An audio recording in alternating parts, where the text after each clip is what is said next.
Pamilya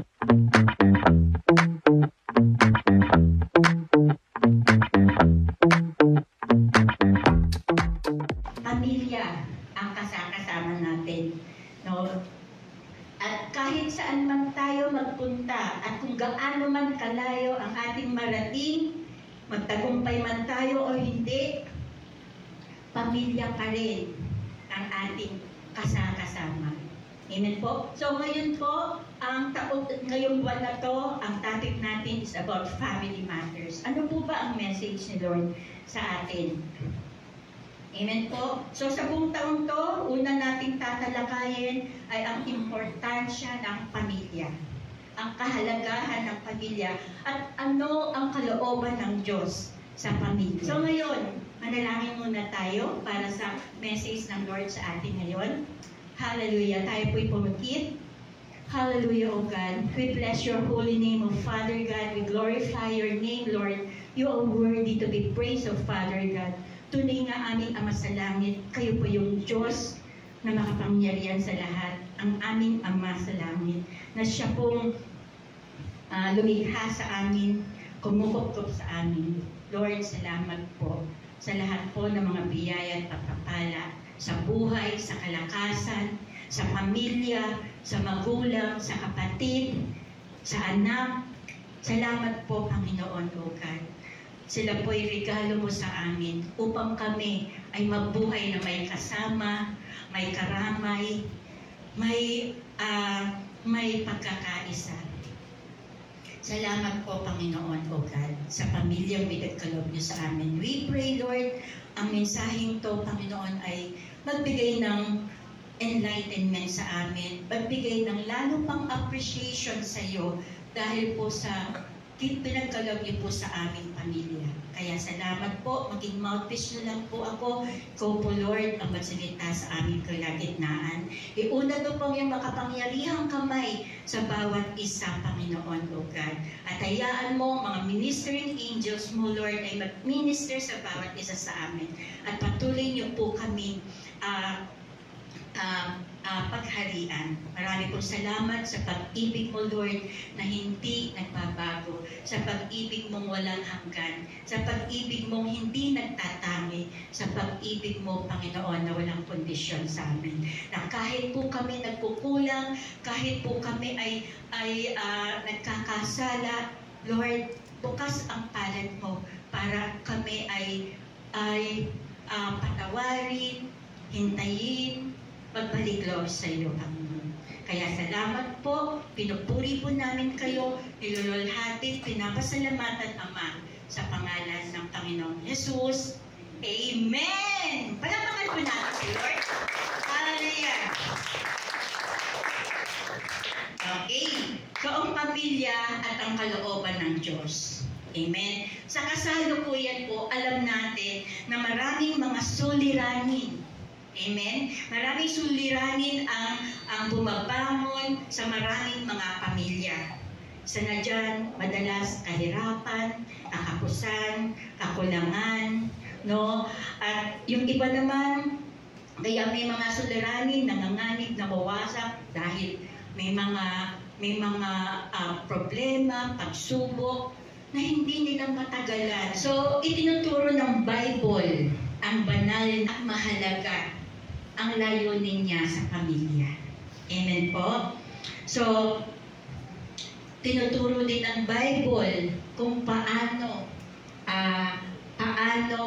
magkaroon ng matagumpay na relasyon ang mag-asawa. Okay? Kung paano maging magkaroon ng masayang pamilya. Amen po?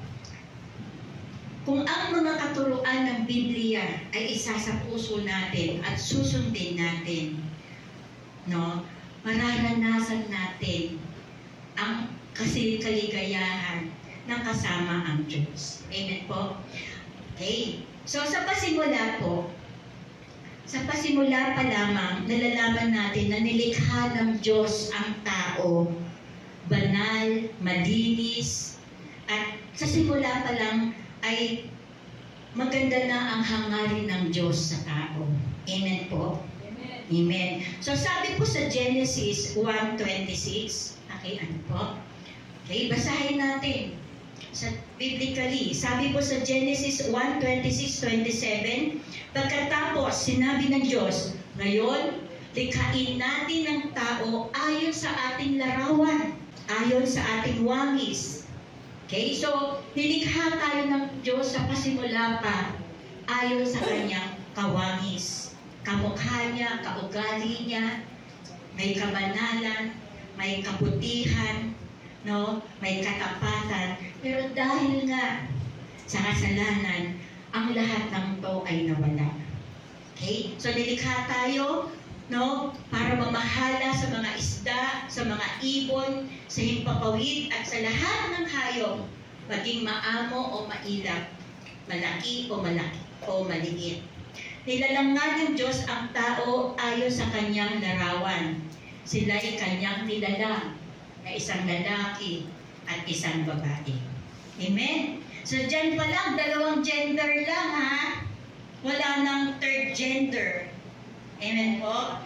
So dyan pa lang. So sabi sa Genesis 2:7, pagkatapos ginawa ng Panginoong Yahweh ang tao mula sa alabok, hiningahan niya sa mga ilong at nagkaroon ito ng buhay. Ang Diyos, dahil all-knowing siya, alam niya na kailangan ng tao ng pagkakaroon ng kasama. Amen? Ang hirap kaya mag-isa. Kapag ikaw nga iisang anak lang, naghahanap ka ng kalaro eh. Eh, ang anak ko, si May, nung maliit yan, lagi niya sinasabi sa amin, ang hirap naman ng walang kalaro. Mami, gawa mo ako ng kalaro. Diba? Gawa mo akong kalaro.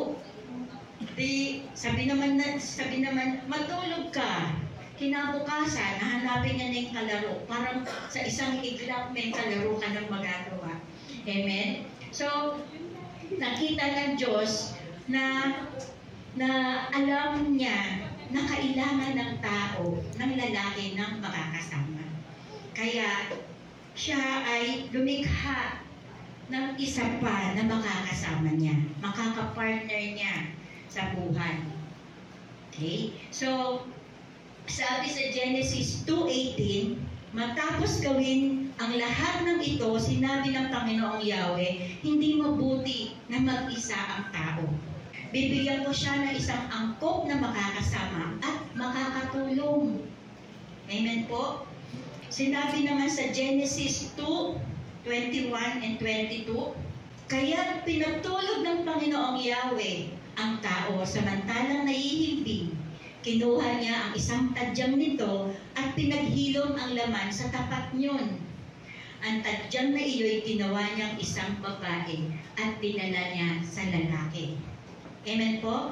So, tayo, no, ayaw natin na nag-iisa. Gusto natin na may kasama. Kaya, pero alam ng Diyos kung sino ang para sa iyo. Amen po? Amen.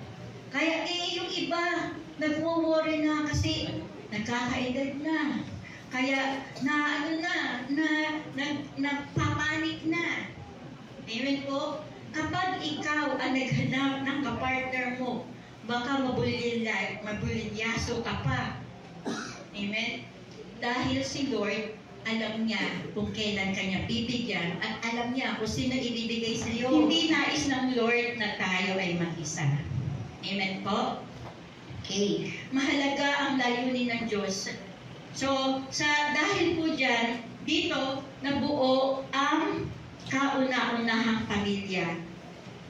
Okay? Dito nagsimula kay Eva at kay Adan.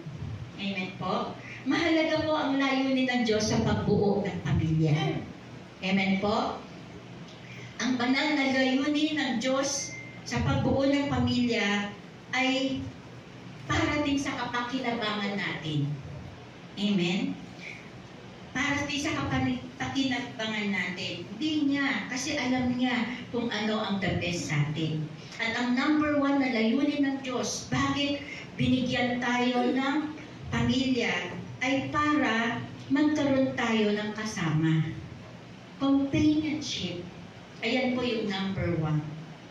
Amen, di ba? Kapag meron kang companionship, hindi ka nalulungkot. Meron kang kasamang kumain, meron kang kasamang mamasyal, masaya ka na nagtutulungan kayo kung meron kayong gagawin. Di ba? So, isa yon sa dahilan kung number one layunin ng Diyos, bakit binigyan tayo ng pamilya, binigyan tayo ng asawa. So, sila yung nagiging minsan comfort natin, inspiration natin, no? Sila yung nagiging protection din natin, di ba? So, mahalaga po ang pamilya. Sabi sa Mateo 19:4-6, sabi diyan, sumagot si Jesus, hindi ba ninyo nabasa na sa pasimulat nilalang ng Diyos ang tao na lalaki at babae? At siya rin ang nagsabi, dahil dito, iiwan ng lalaki ang kanyang ama at ina at magsasama sila ng kanyang asawa at sila'y magiging isa. Amen po? Hindi na sila dalawa, kundi iisa na lang sila. Kaya ang pinagsama ng Diyos ay hindi dapat paghiwalayin ng tao.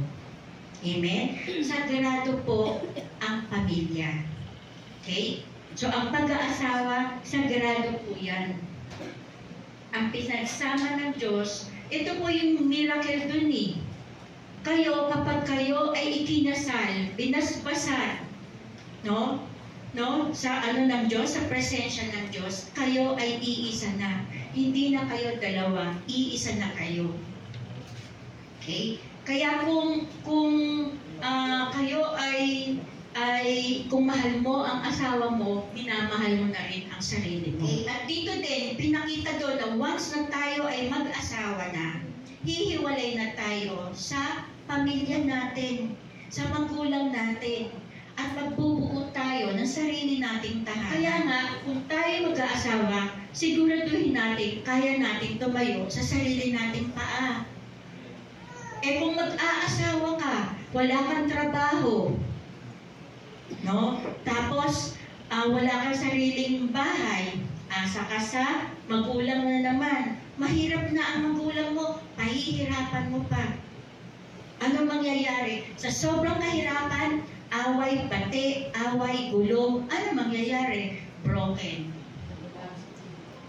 Kaya, hindi po biro ang pag-aasawa, lalo na sa mga kabataan. Amen po? Hindi ito parang kanin mainit na kapag nainitan kayo, iluluwa mo. Ang pag-aasawa, hanggang pumuti na ang buhok mo, magkasama kayo. Kasi napakalinaw na sinabi dyan. No? Ang pinag-isa ng Diyos ay hindi pwedeng paghiwalayin. So, number one na dahilan bakit tayo ay may pamilya, una, dahil kailangan natin ng kasama, companionship. Bukod doon sa pagkakaroon ng kasama o katulong sa buhay, number two is for procreation. Pagpaparami, sabi diyan, at sila'y pinagpala niya. Sinabi niya, magpakarami kayo at punuin ninyo ng inyong mga anak ang buong daigdig at kayo ang mamamahala nito. Binibigyan ko kayo ng kapangyarihan sa mga isda at tubig, sa mga ibon, sa mga himpapawid, ibon sa himpapawid, at sa lahat ng mga hayop sa ibabaw ng lupa. Amen? So mapapansin natin na ang basbas ng Diyos ang pasimula o hudyat ng lubos na pagsasama ng lalaki at babae. Amen po? Sa Lord, sagrado po kasi yan. Amen po? Kaya dun sa mga talagang nagpakasal dahil sa pag-ibig, yan. Pero kung nagpakasal ka dahil lang sa ayoko kung walang mag-aalaga sa akin sa pagtanda ko. Marupok na dahilan yan. Amen? O nagpakasal ka dahil may need ka. No? Last of the flesh. Marupok yan. Amen? Kaya ngayon pa lang, no? Ang pag-aasawa po, ang asawa hinihingi yan ni Lord. Bakit si Adan? Humingi ba siya ng kapartner kay Lord? Hindi. Alam ni Lord na kailangan niya. Kaya siya binigyan. And perfect yun. At si Lord ang nagbigay. Okay? Pangatlo, no? Bukod sa ang purpose ng pag-aasawa ng pamilya ay paglikha ng pagpaparami. Una, pagkakaroon ng kasama, pagpaparami. Ikatlo, no? Bukod sa diyan ay yung kailangan matutunan din natin na tugunin ang pangangailangan ng ating pamilya. Amen po. At iyan ay kailangan matugunan natin dahil kung hindi natin din magagawa ang purpose natin. Okay? Sabi sa 1 Timothy 5:8, ang sino mang hindi kumakalinga sa kanyang mga kamag-anak, lalo na sa mga kabilang sa kanyang pamilya, ay tumatalikod sa pananampalataya at mas masama pa kaysa sa isang di mananampalataya. Amen? So tayo pala, responsible tayo na kalingain natin ang ating pamilya. Kung tayo, no, kung ang mga unbelievers, no, o hindi mananampalataya ay responsible, di ba? Responsible sa pag-provide ng pag-provide ng needs ng kanyang pamilya. Eh di, paano tayo? Logic lang, anak tayo ng Diyos, dapat mas tayo responsible. Amen po? Amen. Dadaigin pa ba tayo ng mga unbelievers sa pagdating sa pamilya? Eh tayo'y anak ng Diyos. Diba? Dapat mas responsible tayo. Kasi tayo ay example para dapat sa kanila. Paano mag-handle ng pamilya. Amen po? Okay. Ang pamilya ay idea ng Diyos. Amen? Idea po ng Diyos ang pamilya. Sa unang paglikha pa lang, no, ay naisip na ng Diyos na mahalaga ang kasama sa buhay, mahalaga ang pamilya, mahalaga ang lalaki ay mayroong helpmate, helper, katuwang, katulong, kasama. Hindi katulong na uutos-utusan mo. Kapartner mo rin siya. Amen? Kaya, ipinagkaloob ng Diyos sa lalaki ang katuwang, ang mapapangasawa niya. No? At ang resulta ay ang pagbuo ng Diyos ng pamilya. Amen po? Amen. So, kung paano pong pinalalakas ng pagmamahal ang pamilya, ito naman ay pinahihina ng kasalanan. Amen po? Dahil ang kasalanan ang maglalayo sa atin, sa isa't isa at sa Diyos. Maraming mga pamilya na in chaos, no? Pamilya na dahil sa mga kahirapan, no, hindi pagkakaintindihan, sila ay problematic. Amen? Maraming mga problematic family ngayon. Amen po? So, ang akala natin, no, nung si Mary at si Joseph ay mag-aasawa na, nagkaroon ng problema. Diba? Bago ikasal si Mary at si Joseph, buntis na si Mary. Pero hindi dahil may gumalaw, kundi dahil sa Panginoon, napili siyang maging ina ng ating tagapagligtas. Amen po? At yung problemang yun, akala nila ang problemang yun ang maglalayo sa kanila. Pero hindi nila alam yung problemang yun ay ang naging presensya pa ng Diyos sa buhay nila. Amen? Dahil sa problemang yun, si Lord ay naging mas malaki pa sa problema. Amen po? Okay. Ang akala kasi natin sa ating pagpapamilya, sa ating pag-aasawa, sapat na ang pag-ibig. Amen po? Dahil sa pag-ibig, hahamakin ang lahat, masunod ka lamang.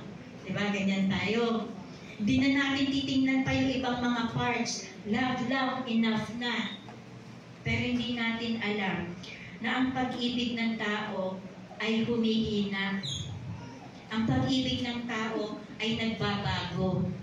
Ang pag-ibig ng tao hindi sapat para maging matibay ang pagsasama.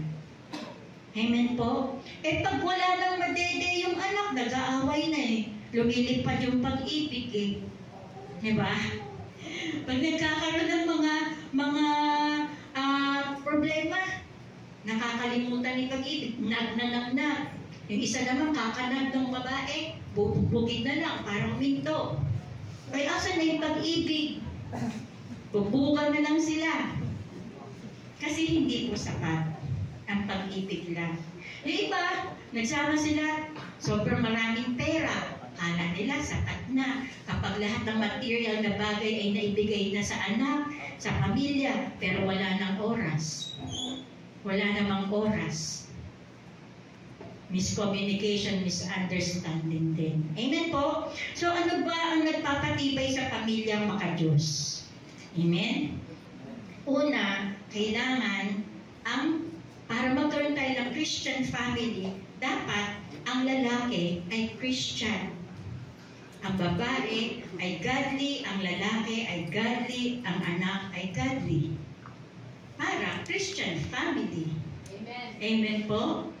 Kaya kung ikaw ay tatay na hindi pa Christian at ang nanay ay Christian, godly, pilitin mong maakay ang asawa mo sa Panginoon. Amen po? Kung ikaw naman, nanay, tatay, kayo ay nasa kay Lord at godly, at ang anak niyo naman ay pasaway, pilitin mo ang anak mo, madala mo sa Panginoon. Amen po? Amen. So, ang number one na magpapatibay ng pamilya ay ang presence ng Lord sa buhay ng pamilya. Amen, Amen po? Pagpapanatili sa presensya ng Diyos. Amen po? Dahil ang Diyos ang siyang mag-preserve ng relasyon. Amen po? At siya rin ang magbibigay ng pag-ibig sa bawat isa. Amen po? Kaya nga po, triangle yan. Ang Diyos ang nasa gitna. At the more na ang mag-asawa ay lumalapit sa Panginoon, the more silang nagiging close sa isa't isa. Kasi kung minsan nagiging stranger na tayo sa asawa natin. Amen ba? So parang wala na yung feeling, lumipad na rin yung feeling. Amen po? Ay mahalaga po yun. Minsan, di mo na na-appreciate yung asawa mo, yung lalaki. O minsan yung lalaki, hindi na na-appreciate yung babae, lost young na daw. Amoy paksiw na raw. Diba? So, kasi the more ka na kay Lord, the more nagiging unconditional din ang love mo. Lahat ng mga weakness ng anak natin, asawa natin, kaya natin iyakapin dahil kay Lord. Amen po? Kaya mahalaga po ang presensya ng Diyos sa pamilya. Sa Kristiyanong tahanan, ang presensya ng Diyos ang pangunahing magpapatibay ng relasyon ng mag-asawa, ng relasyon ng magkakapatid, ng relasyon ng magulang at anak. Amen po? Pangalawa, pagtupad sa layunin ng Diyos. Okay. Amen po? Ano ba ang purpose ng Lord sa buhay ng pamilya? Okay? So, dapat po malinaw po sa atin yan. Okay? Na malinaw sa atin kung ano ang layunin ng Diyos para sa ating pamilya o sa buhay ng individual person sa loob ng family. Amen po? Kahit sa mag-asawang Mary Joseph, no, sila ay tinawag din ng Panginoon. Nagpakita ang anghel kay Mary at kay Joseph at sinabi, nilinaw sa kanila ng anghel na may malaking bagay na nais mangyari ang Diyos sa kanila. At ito ay, yung pamilyang yan ay pareho silang gagamitin ng Diyos bilang instrumento para sa kaligtasan ng lahat ng tao. Amen. Amen? Okay, si Jesus Christ, alam niya ang kanyang, ang layunin niya, bakit siya isinilang. Amen? Para iligtas ang lahat ng tao. Amen po? Kaya mahalaga po. Okay. Mababaw kasi ang dahilan ng iba sa pag-aasawa. Amen po? Tulad na sinabi ko kanina, yung iba kaya nag-aasawa, masunod lang nila yung layaw ng kanilang katawan. Kaya po tayo nag-aasawa kasi mahal natin ang mapapangasawa natin. Amen po? Kasi kung mahal mo yan, mahal ka niya, sa hirap at sa ginhawa, hindi kayo maghihiwalay. Yung vocation, yung sinumpaan ninyo, gagawin nyo. Okay? Amen po? Okay? At ang ikatlo, pagsunod sa paraan ng Diyos. Yung procedure ng Diyos. Amen po? Ang mag-asawang Kristiyano ay nakatalagayan sa Diyos. So, pagsunod sa Diyos ang pinakahuling dahilan kung bakit magiging matibay ang ating pagsasama. Hindi tungkulin lang sa pamilya na i-provide, kundi higit sa lahat, ang ikapitong araw ay para sa Panginoon. Amen po? Amen. So, ayan po ang tatlong pagpapatibay sa pamilya. Maka-Diyos, yung presensya ng Diyos sa ating pamilya, yung pagtupad sa layunin ng Diyos, layunin ng buhay natin sa Diyos, at ang pagsunod sa paraan ng Diyos. Ano ba yung hakbang sa pag-aasawa? Una, mamalikan ka muna. Diba? Una, liligawan mo muna. Pag naging kayo na, girlfriend, boyfriend na kayo, at kayo ay nag-test nyo na yung love nyo sa isa't isa, nag-decide na kayo ay mag-aasawa, mamalikan kayo bilang paggalang. Amen ba? Sa inyong mga magulang. At pag nagkasundo na ang mga magulang, no? Itakda na yung kasal. Pangalawang hakbang, magpakasal na kayo. Pag kinasal na kayo, magsama na kayo. Amen po? Hindi yun. Sa ngayon, ang mga kabataan, di na dumadaan sa proseso. Amen po? Mga magulang, kayo po pa rin ang mga ngaral sa kanila para dumaan sa tamang proseso. Amen po? So, may natutunan po ba tayo? Amen. And more pa ang matututunan nyo sa next. At si Pastor Arnold po ang mag-message sa next. Ano po ang role? Specific role ng bawat isa. Okay, so tayo pong lahat ay manalangin. Panginoon, maraming salamat po sa iyo pong mensahe ngayong umaga pong to. We pray, Panginoon, O Lord, na patuloy, Lord, kami po ay pangunahan niyo at gabayan sa aming mga desisyon, lalo na ang mga anak namin. Lord, sila po, Panginoon, ay maging matalino sa pagpili ng kanila pong mapapangasawa. Pumili sila ng godly, pumili sila ng ayon sa iyong kalooban. Matuto silang maghintay at huwag silang at dumaan sila sa tamang procedure. Upang sa ganon, yung mga pagkakamali ng iba, Lord, ay hindi mangyari sa kanila.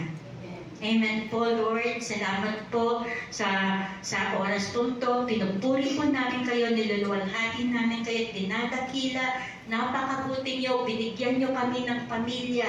Binigyan niyo kami ng asawa, ng anak, ng magulang, ng kapatid, na siya po magiging gabay namin. Salamat po sa iyong kabutihan. Okay? For the last time, basahin natin ang conclusion. Ang pamilya ay talaga namang...